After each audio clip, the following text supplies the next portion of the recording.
we are grateful for our investors, so thank you very much. And so with that, I will turn it over to Chris. As Amy said, my name is Chris Young.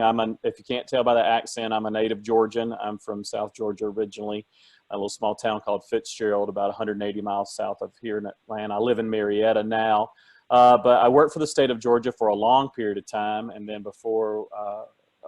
after that, spent time working for the United Nations, helping to manage one of the global network of training centers for local and regional governments as they implemented the Sustainable Development Goals. And before coming to Accenture, I was in Washington for 2 years, where I was Deputy Chief of Staff at the U.S. Department of Agriculture.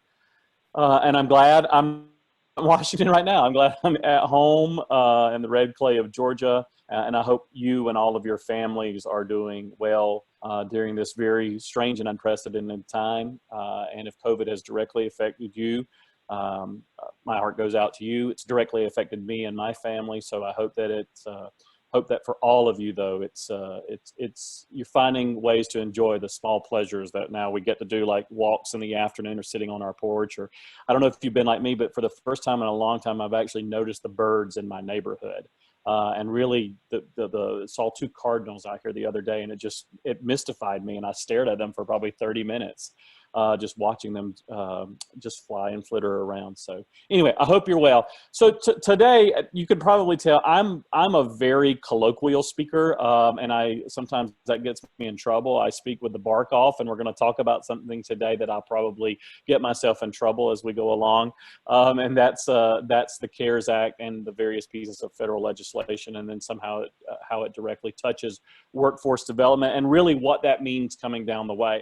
For those of you who've been around me a long time, I don't normally do a glossy presentation with a deck because I just like to talk and go where it goes. So I do want to tell you, though, for the past about 2 months of my professional life, the CARES Act and the CARES Act and its progeny, we've been intimate bedfellows. I've spent a lot of hours in this legislation, and I'm leading a team here at Accenture right now that is deployed in a bunch of states, helping budget offices figure out exactly what A, the legislation says, but B, what it means for their states. And so before I get started too far on the workforce piece of it, I want to step back, and please feel free to ping your questions. Amy and Joy are going to be moderating those. And I've told them, interrupt me if we get a hot question come in that's timely. I'm much more conversational, and I really wish we could do this face-to-face, but here's promising when we can get back together, I'll come and spend some time with you face-to-face. I want to take a 30,000-foot view, because I think a lot of you probably know already the four major pieces of legislation that were passed by the Congress. One was what they now call COVID-1, which was just the Preparedness and Supplemental Response Appropriations Act. I'll get to that in just a second. Then there was the Families First piece. Again, I'll get to these. And then there was the big one, the CARES Act, the third one, COVID-3. Which was the Aid, Relief, and Economic Security Act, what became known as CARE, Coronavirus Aid, Relief, and Economic Security Act. And then there was sort of let's come in and do a little cleanup, a 3.5 version called, or they wound up calling it the Paycheck Protection Program and Healthcare Enhancement Act. And then there's probably a fifth one coming in June, and we'll talk about that at the end. So what I want to start with that? Well, it's easy to say, and for those of you who've worked in state and local government at any level, you're going to know intuitively what I'm about to say. It's easy to say we're living in unprecedented times, but when you're managing budgets and then you have these big federal pots of money coming down, it really takes it to the surreal, right? Because you see revenue holes in your budgets. You know there's pots of money out there to help with lots of different things, and you're trying to make that match. And I think a lot of our fellow citizens out there have assumed that just because the Congress appropriated a bunch of money, that there's a bunch of money flowing and it's going to state and local governments and it's going to individuals and it's going to small businesses. And that's not always the case. It's not necessarily the case. It takes a long time to turn that federal bureaucracy. And so what we're seeing as a trend among all states. And I won't mention any state in particular because there are clients, but what we're seeing as a trend generally in states is that the federal government can be a little slow in issuing guidance.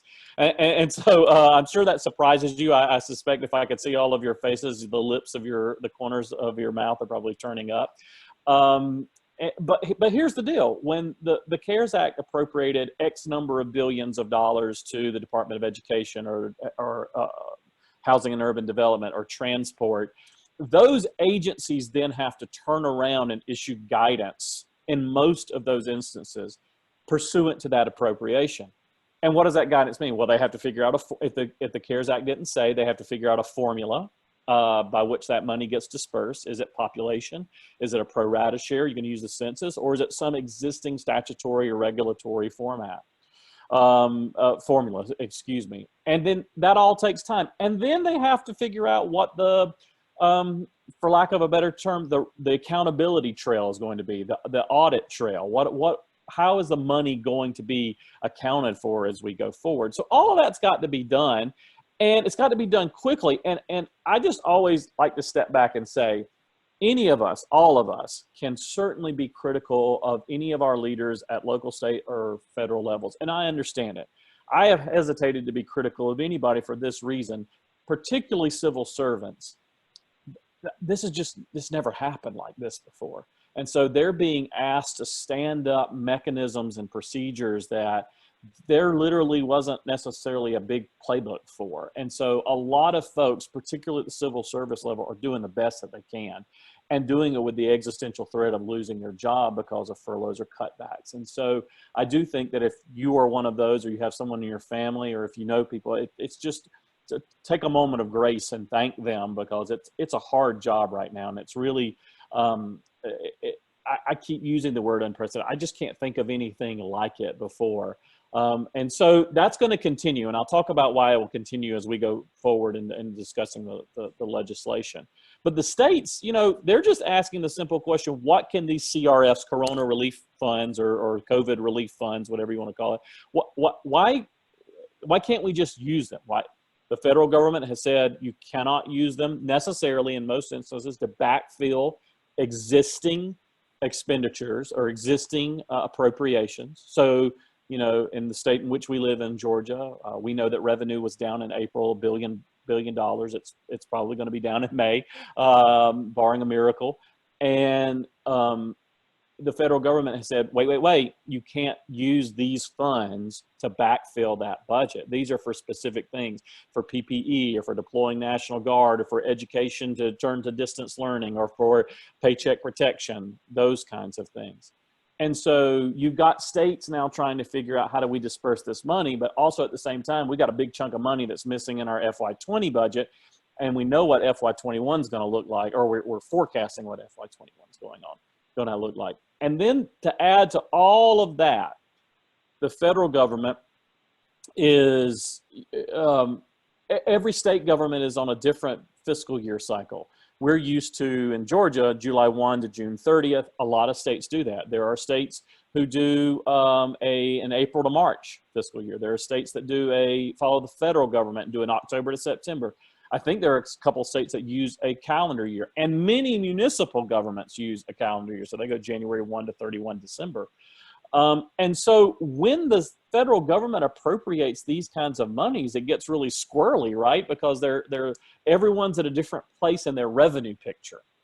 And so I am amazed, to be honest with you, as many states as we're in and we're working, I'm truly amazed at how quickly a lot of these states have pivoted to being able to figure out what to do with these monies and what to do with distributing it to agencies and to their local governments, which is what we're going to talk about in just a second.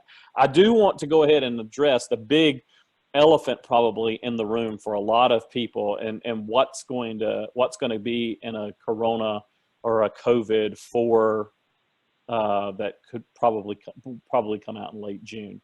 And I'll answer it by going, don't know. Many of you have probably seen the version that the House put out. I think most people would say that was that's not going to be what ultimately passes.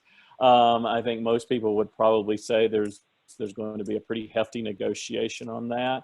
You all have seen what's in the public domain, that the Governors Association has given a figure, various city groups have given a figure of what it would take. That COVID-4, if you will, that CARES Act, that second CARES Act, is very likely to deal with whatever you want to call it, a make whole provision, a bailout provision, whatever you choose to call it, for state and local governments. The point being that state and local governments have a massive size hole, a massive size crater.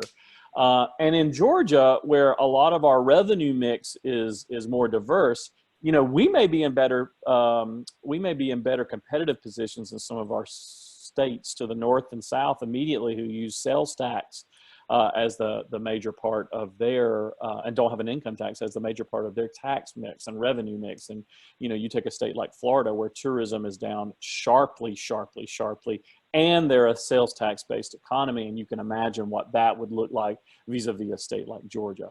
So I would imagine in the late first, second week, early second week of June, we'll begin to hear movement on that. But here's the deal. You all know states and local governments, they can't sit back and wait for that to come, especially the state government in Georgia that has to by Constitution has to pass a balanced budget by 30 June for FY21. So that sort of sets the stage. I'll pause right here. If there are no, Amy or Joy, if I'll let you interrupt if there are questions here. If not, I'm going to go into the specifics of the legislation and really kind of nail down into what this group deals with a lot, and that's workforce and the labor market. Good? Yep, you're good. No questions. All right. So for those of you who need to get another cup of coffee, go ahead and get another cup of coffee. Oh, Amy, go ahead. 1 second. I know we've had a couple of folks raise their hands, but we can't really tell who it is. So if you have a question, can you please, we'd love to answer them as best we possibly can. So please use the chat box because I'm technically challenged this morning and can't figure out the raise your hand piece. So thank you.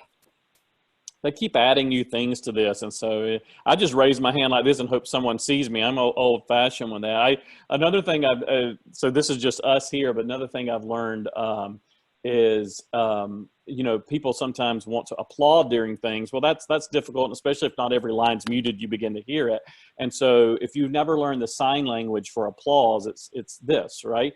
And so a lot of times on Zoom calls and family calls now, where we have lots of cousins and those kinds of things, whenever we get excited about something, we do like this, which is both what a deaf and hard of hearing friends would use, but it's also an interesting and powerful visual, like, hey, I got it, we're celebrating, that's great, but then you're not doing this and basking your face and all of those sorts of things. So yeah, so please identify yourself. So I want to very briefly, we're going to spend most of our time looking at sort of the labor stuff, but I think it's important to step back on those first couple of pieces and really realize what went on there. When the federal government passed HR 6074, that was the early March, but actually well before, I don't think any state had shut down on March the 6th. That's when this passed, COVID-1.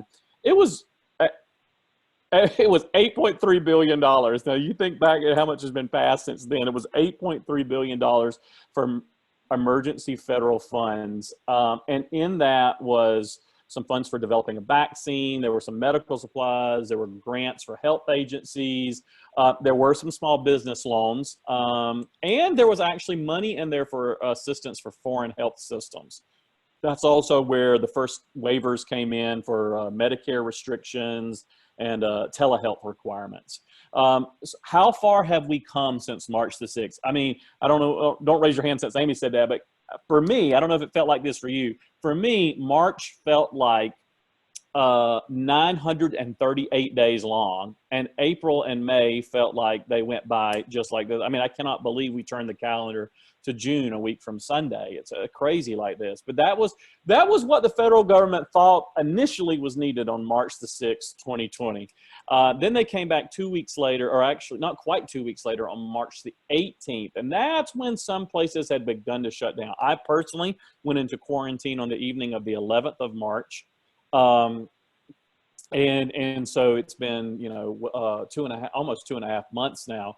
But the Families First Response Act on March the 18th, that was where free coronavirus testing was put in. But from a workforce and labor perspective, that's where established paid leave came in, and that's where unemployment insurance got its first enhancement. It also enhanced some food security initiatives and increased some Medicaid funding. So that was on March 18th. And okay, yeah, Amy? We've got a question from Yep. Sonia. Hi, Sonia. Are you able to unmute yourself?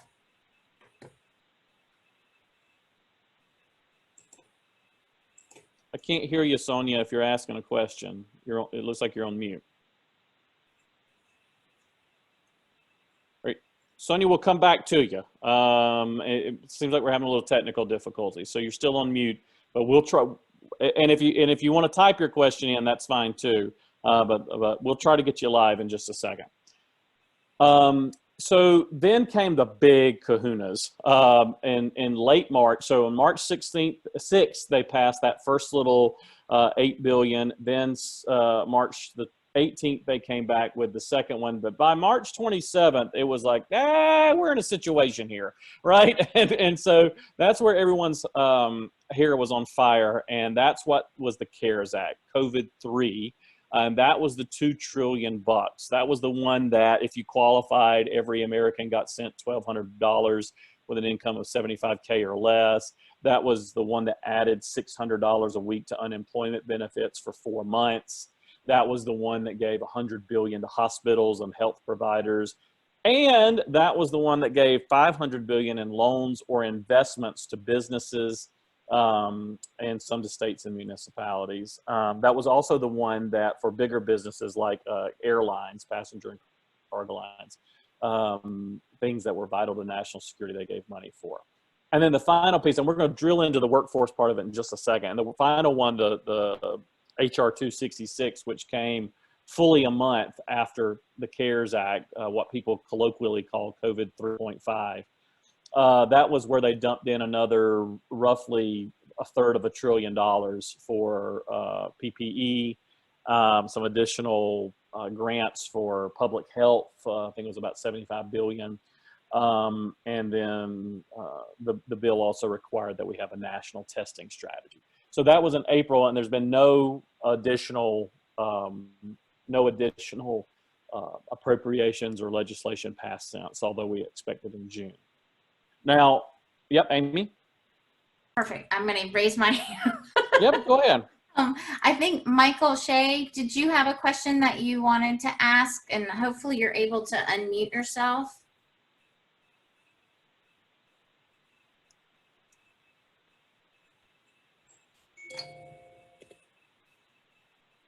Or not. No. Okay, sorry. Let me just check in this. I wish I could hear you, Michael.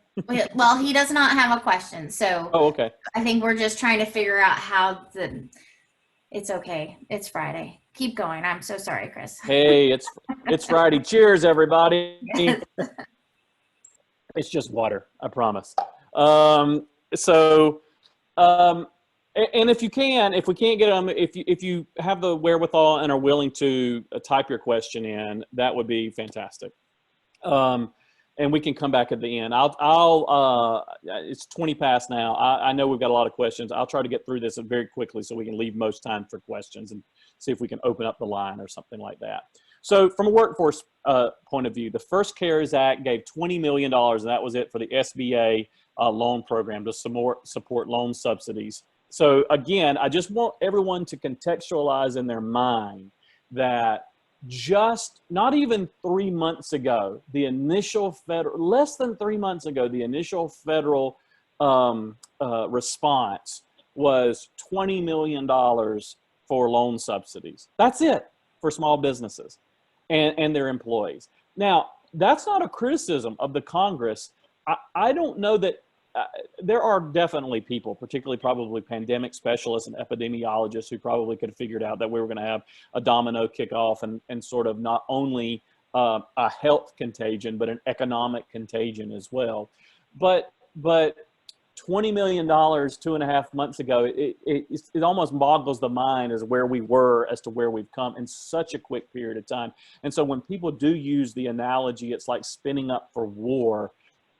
Again, I'm not saying this is a war, but it is that kind of mentality. All of a sudden you're attacked by something.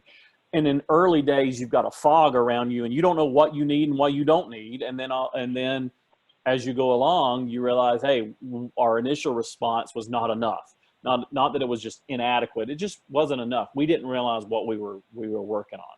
So then when they came back with the Families First piece in mid-March of 2020, I think it was about 8-9 days before the CARES Act had, that's where the paid sick leave program came in. And if your organization was between 50 or 500, and that's where unemployment insurance was boosted, $1 billion in that one for emergency grants to the states.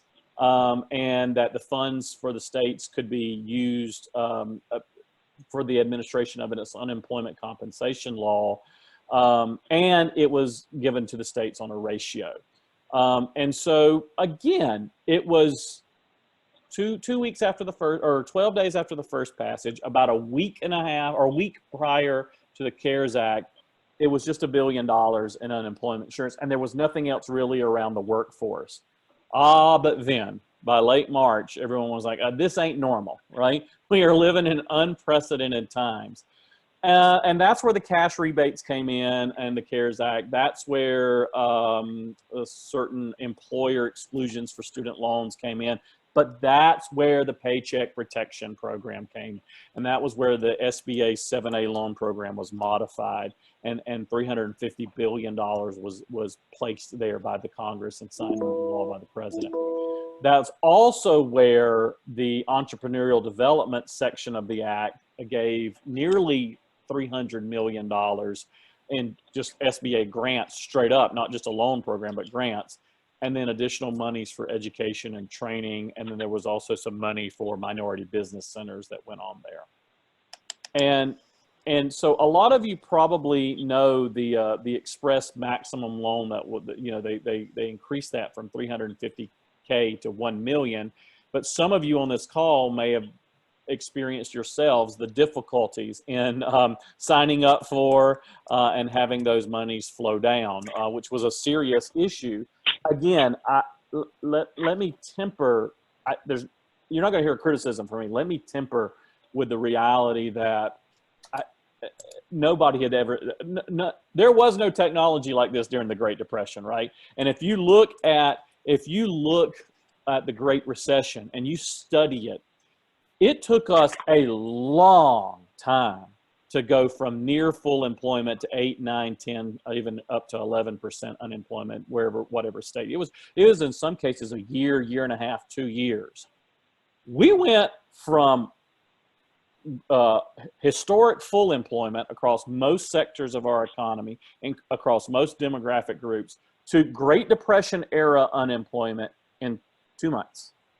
And so I think that sometimes when we have a tendency to sort of inertially say, well, they should have been ready for this small business loan money to go out, and the system shouldn't have collapsed, or, you know, the data's coming in. So who's seen it? We've never seen this volume. And so it's likely that some of the bugs in the system were created by just a volume issue.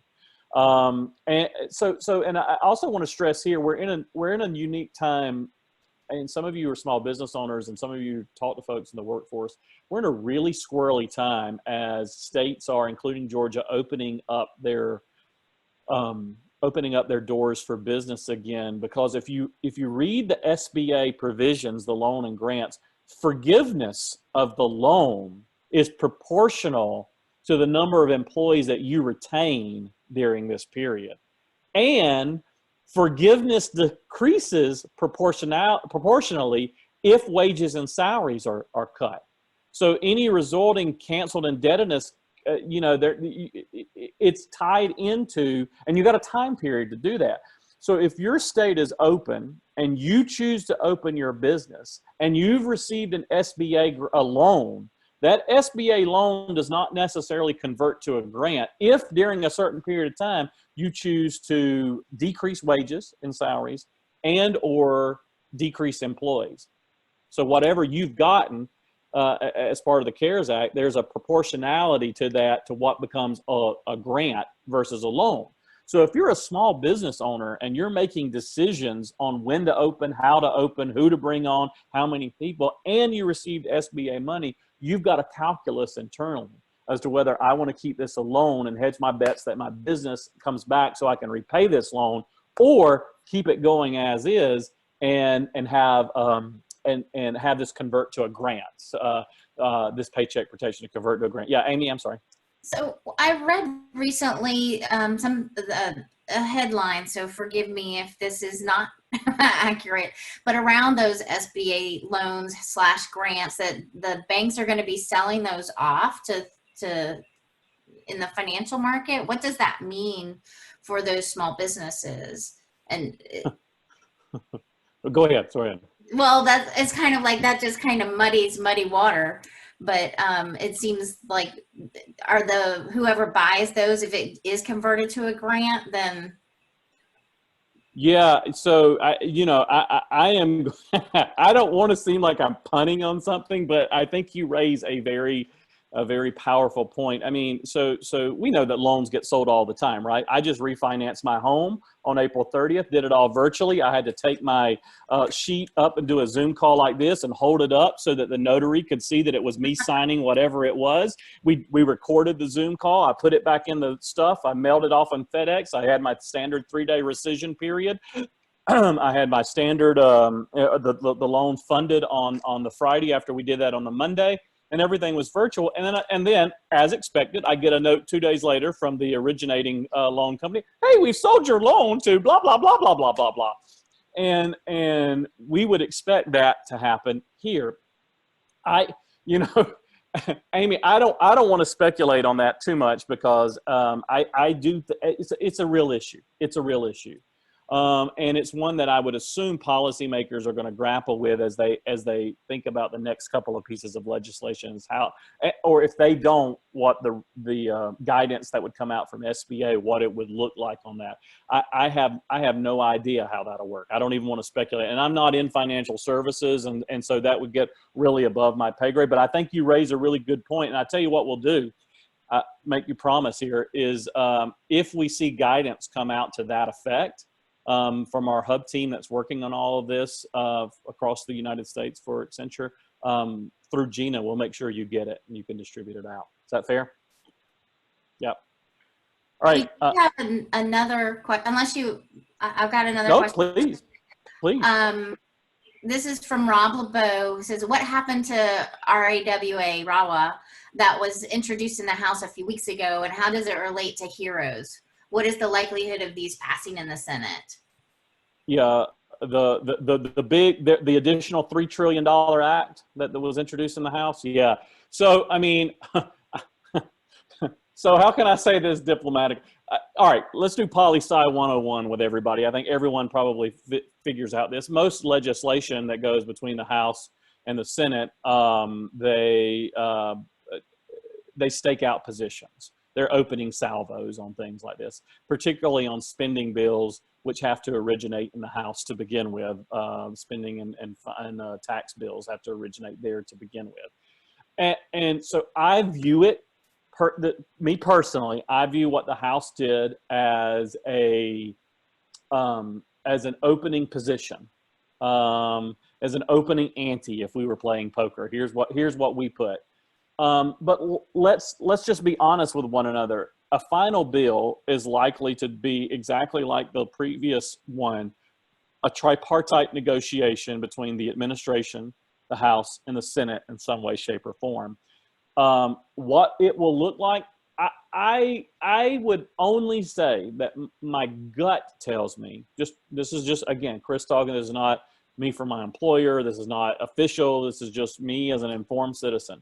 My gut tells me that there will be some monies that go, if not substantial monies, that go to state and local governments as a one-time grant to backfill or make whole the portions of their state budgets and local budgets that are titanically affected right now. Now, does that necessarily mean that state and local governments won't have furloughs, that they won't have reorganizations that may or may not reduce the workforce there? Probably not, because just like with every one of the other federal dollars and cents that comes, there's probably going to be strings attached to it. And those strings may, in some cases, those strings may say, hey, you can't reduce your workforce. In some strings, they may say, you can't apply this to FTEs. We don't know. I'm just speculating on the kind of strings that could come with it. My suspicion is that if the federal government does that, and I think they will at least to some degree, the cuts probably won't be as draconian. Again, total speculation. The cuts won't be as draconian. That being said, what I sense as a trend, Rob, across the nation is these pieces of legislation, in addition to the current gravity of the situation, have spurred state and local governments for the first time in a long, long time, some maybe since their incorporation on a local level, to really think, not as lip service, not as a political ad, but really think about their mission and really think about what services they can and should be providing. And I personally think this is again, me talking just personally, I think you're going to begin to hear a lot of talk of a return to zero-based budgeting exercises, organizational assessments. What does a workforce look like? What do you need? I think that if any of the federal money comes without strings, it could be an opportunity for a lot of states to pivot to technological advents within their systems that maybe, government's usually 20 years behind the technology curve with a lot of businesses and individuals, to relook at systems, and that would include systems related to labor and workforce, how we track, how we match jobs and demand, how we fill in the blank for any of those kinds of things. And the other thing, again, this is just me talking, if I were to put on my poli-sci hat, I think another big area of conversation that will come out is consolidation of governments. And that's just a gut. That's not based on anything, and particularly in Georgia, where we've got 159 counties and 535 municipalities, one would think there might be some opportunity here that some would at least have the conversation at a city county level. Why do we need two law enforcement agencies? Why do we need two public health agencies? Why do we need, and especially in sort of the medium-sized counties and below? And it's been done with great success in Georgia, in places like Athens, Clark County, Columbus, Muskogee County, Augusta, Richmond County, and of course, most recently in Macon, Bibb County. And so we'll see what happens. But Rob, I think the likelihood of that piece of legislation being inked by the president is probably not going to happen. And just if you read what Senator McConnell and the folks in the Senate say, but do I think that there'll be provisions of that? Yeah, I mean, I think it was an opening point, and I think there are a lot that will come out of it. I would also think in that bill, and this is again just me talking, I would also think in that bill there's probably going to be an aggressive push to continue the vaccine development, again, more aggressively. There's been monies in some of the previous acts to do that, but I think that that's going to be, I mean, because we know about historically in pandemics, you either find a cure or you find a stopgap measure that prevents it. And so if you don't find a cure, if you don't find a medicine that does it, it's like polio. It's never had a cure, but it's had a vaccine. It's had protection as opposed to something that eradicates it. And so right now, perhaps some of the more promising science is coming out on that vaccine, that protection that goes around it. So my presumption is the federal government will double and maybe triple down on that, because let's be blunt, I think a lot of us probably feel psychologically in our families that the way we'll feel a lot more comfortable getting out as if, boom, we have a shot in our arm, and we're carrying around a little passport that says, "Hey, I'm all right. I got the goods." So, yeah, Amy, was there another one? Yeah, the $600 UI additional payment ends on July 31st. Is there any talk of that being extended in some form or fashion? That was in the House's version, and I believe they put theirs, I stand to be corrected, but I believe they put their revamped number to the end of the year, till December the 31st. Or maybe there was either talk about it being December the 31st or until a state lifts some sort of a public health emergency. I don't know. I don't recall. Don't take me on the gospel as to when the time frame was, but the House version did, if I recall correctly, have an extension. I feel like it was to the end of the year. That all being said, to whomever asked the question, I would imagine that would be a significant negotiation point. I'll put it that way. What winds up being in there, who knows? Whether it winds up being 600 or another dollar amount, who knows? Whether it winds up being tied to something else, who knows? You will remember the debate in March among some, in the Senate in particular, was whether individuals would be double dipping if they received an enhanced UI and they received part of the paycheck protection or some other thing. I suspect that'll still be part of the debate that goes on. I mean, if past is precedent, we can sort of storyboard out what may be likely to come here in these conversations. My general suspicion is, though, that there will be some acknowledgement of that. And I don't know how many of you I mean, it would be interesting if we were all given truth serum here, me included.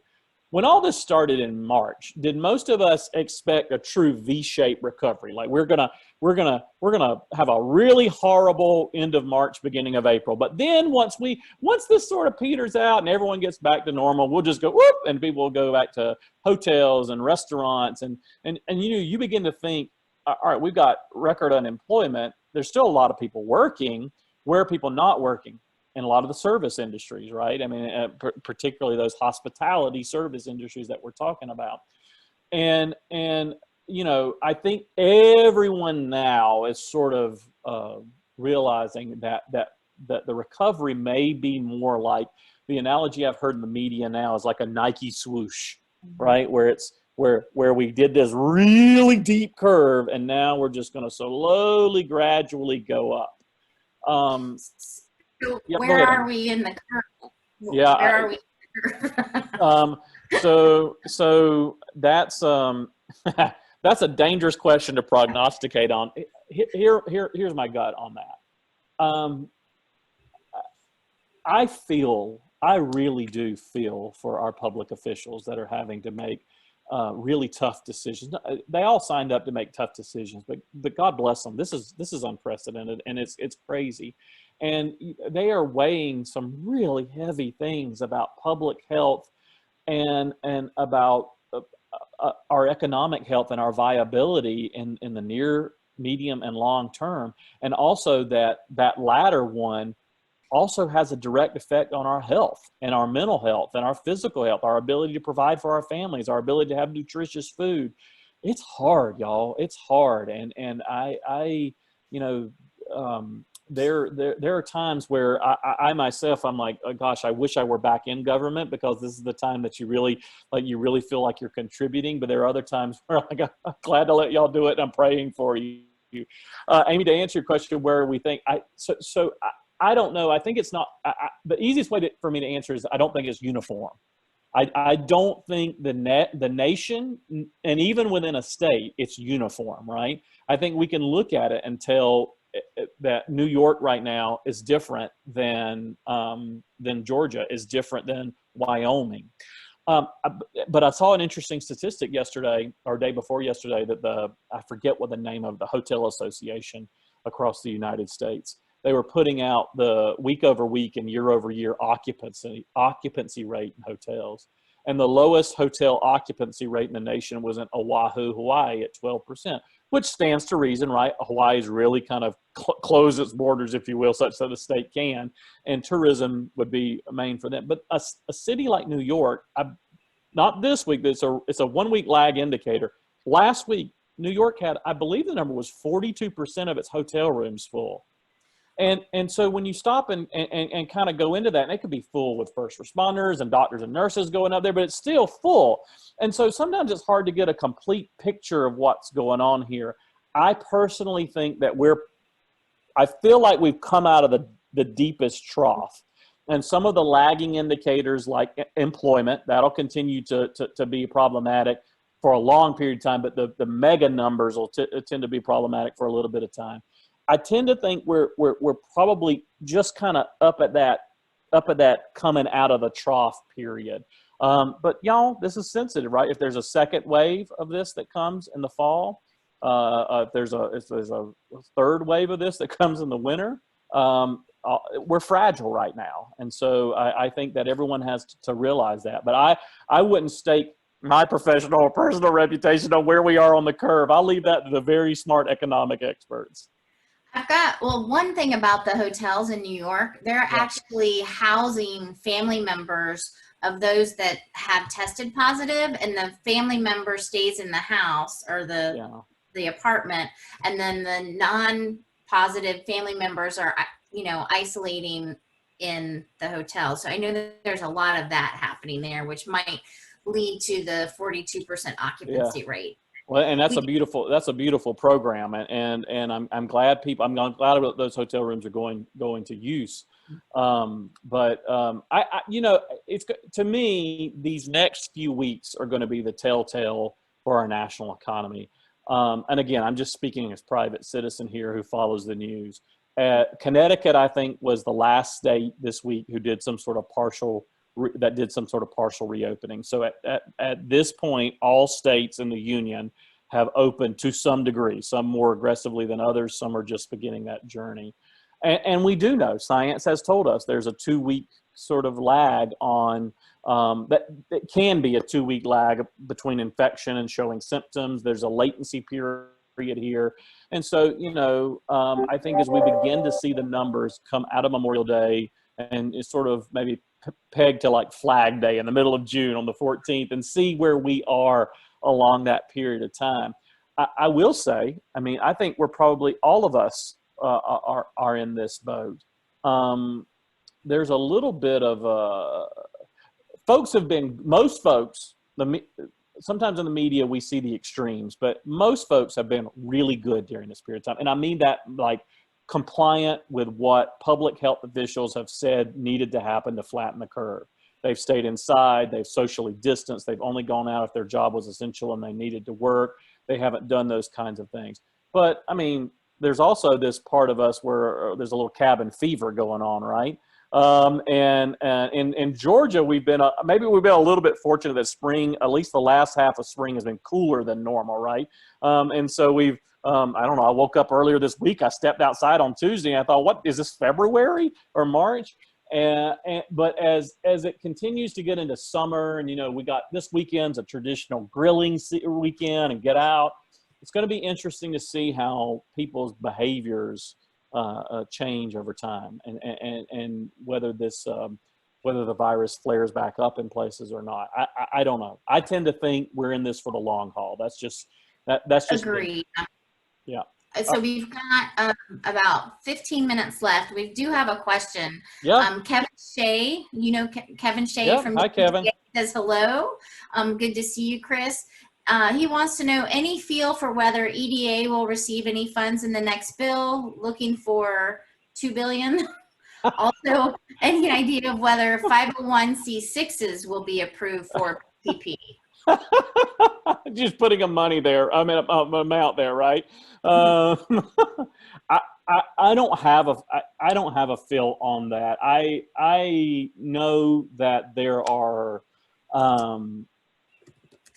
what's the best way I can say this? There are a lot of groups like EDAs and like those who are under any of the 501 umbrellas that are, through their own lobbying arms and or through their local representatives in the place where they are, they're putting a lot of pressure to bear to include monies therein. I don't know. I honestly don't know. That being said, there's a part of me that wonders, how proscriptive they will be.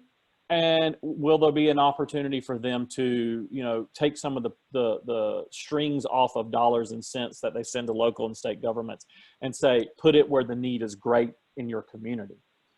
I don't know. I think we're kind of in early days of, let me back up and say this. Until we really figure out what the Senate's, or hear what the Senate's bargaining position is on this, I don't think we're going to have a clear answer to that. But I do think that there's probably, and let me be honest, I didn't read the House's initial version word for word. One, it was long, and two, it's like, well, this may or may not become the actual law.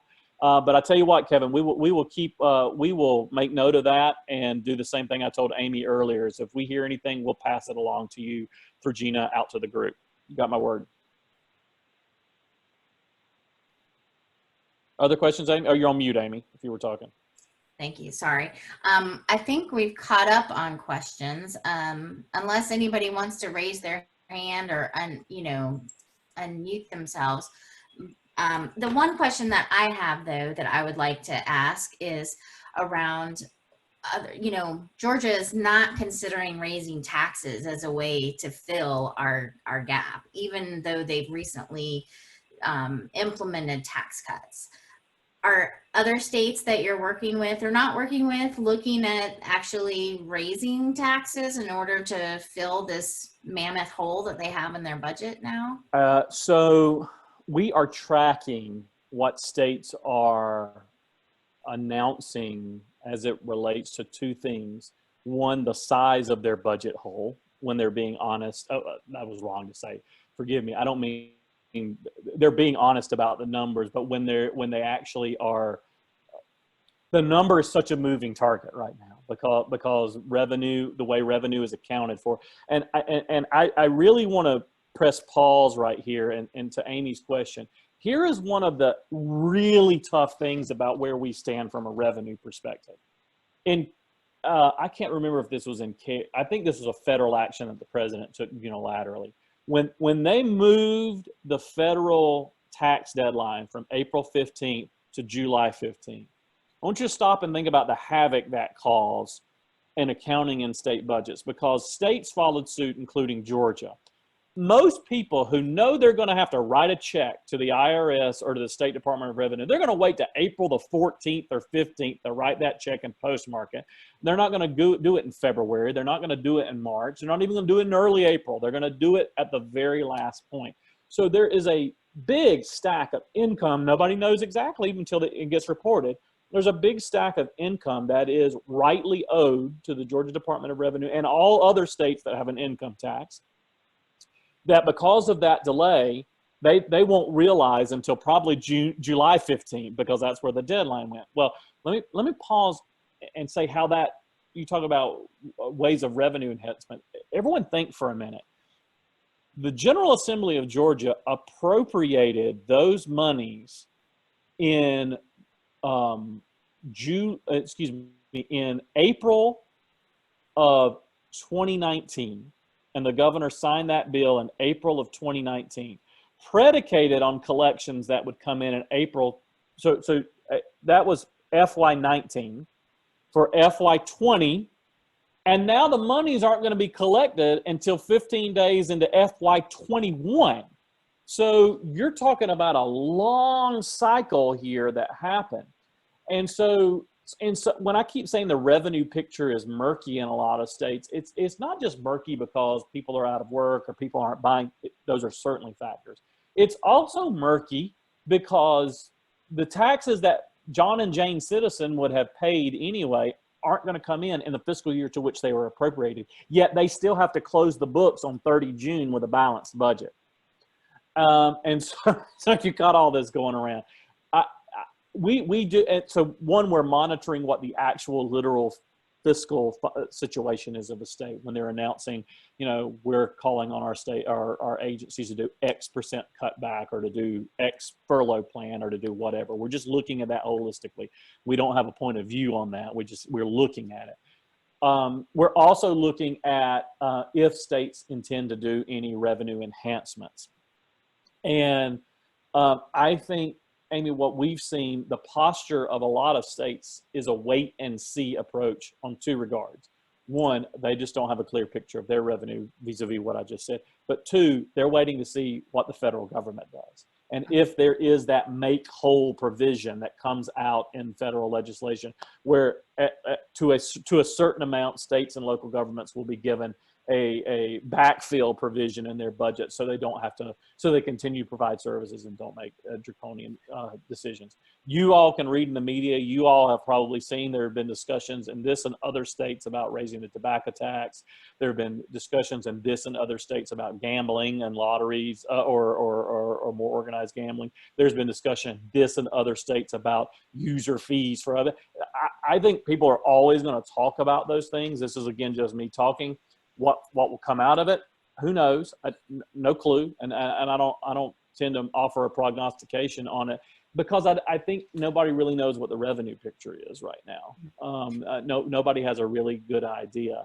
I think people, and again, this is just me talking, I think people all across the nation, no matter what state they live in, no matter what local government they live in, I think there's going to be a reflexive action against raising taxes just because people are in such hard times right now. That would just be my gut. I have nothing to base that on other than a student of history and gut. We've got the second part of Kevin's question, and then we're out of time. So we'll wrap the part about the 501c6s and whether they'll be added to the PPP. Yeah, I have no clue on that. I'll go back and look. I'll go back and look. That's a really good question. I don't know. I know there's growing support for it to happen. And I know that in the House version that they introduced 2 weeks ago, they included things like local chambers of commerce and other organizations. I don't know if it was a blanket C6 provision, but that has had some bipartisan support. I would say it's on the table, and it's probably in an aggressive way for the supporters of that part being brought to bear.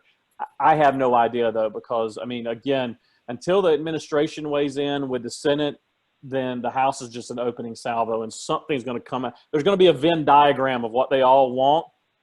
And at some point in time, that Venn diagram, it might not be perfectly concentric. It might be this one is over, but there's going to be a Venn diagram, and we're going to get to whatever that middle is. But we'll continue to monitor it.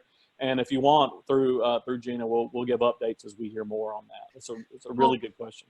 Chris, I want to thank you. This has been an enlightening conversation, and I appreciate the wealth of knowledge that you bring to this space, because it's helped us to kind of get a handle on at the big picture, that context of where we are in this whole crazy space right now. And it is, like you say, we don't know where we're going just yet. It's hard to get our bearings in all of this, and especially for state governments trying to continue services and do what they're tasked to do, but with so many unknowns. And I think in all of our work, there are a lot of unknowns that people just it's hard to navigate for everybody right now. But I really, really appreciate the context and the enlightenment you brought to us today. So thank you so much. It was my pleasure, and I hope you all found it useful on the call as well. And I would suspect that maybe we can come back in late summer or after the Independence Day holiday and see what the Congress has passed. If indeed they pass something, and probably will pass something in mid to late June. But the only thing I would say finally in closing is sort of maybe you've noticed this in a thread here of my conversation is I think that there will come a right time for a lot of postmortems on what happened and how we get better and how do we learn from it. And it's what we do as a society and what we should do as a society. But my boss here at Accenture oftentimes uses the phrase, we have to give people the space and the grace to do things. And I think sometimes as aggravated as we can be, or as supportive as we can be of something, we have to realize that a lot of our folks are who are making these decisions at every level of government, state, local, federal, and particularly the civil servants. they could use a whole lot of grace from us right now, because they're seeing things, and I know some of my friends who have been on the front lines of making calls to people who are doing unemployment claims, and it's one of those things that it'll never leave your psyche, right? It'll never leave your psyche. So if you know somebody who's working in that space, do me a favor, do me a good one, and send them a note of thanks for all the work they do. But I hope that you all and your families continue to be well and safe. And I look forward to visiting with you another time. Thank you so much for your hospitality as a group. Thank you, Chris, and thank you, Gina and Accenture. You guys have been amazing partners, not only for Max, but especially for the Metro Atlanta Chamber and my role there, and have always enjoyed working with you. So thank you so much for participating with us today. And with that, I will, let me go back and share my screen. We've got our next Max Minutes on June 5th. And that's all we have. And of course I can't get it to advance. But June 5th at 9 a.m. is our next Max Minutes. I hope that everyone has a wonderful long weekend, and healthy, and stay well and sane, and hopefully the weather will be kind to us so that we can get outside. And that concludes this Max Minutes. Thank you so much, everybody. Have a wonderful weekend.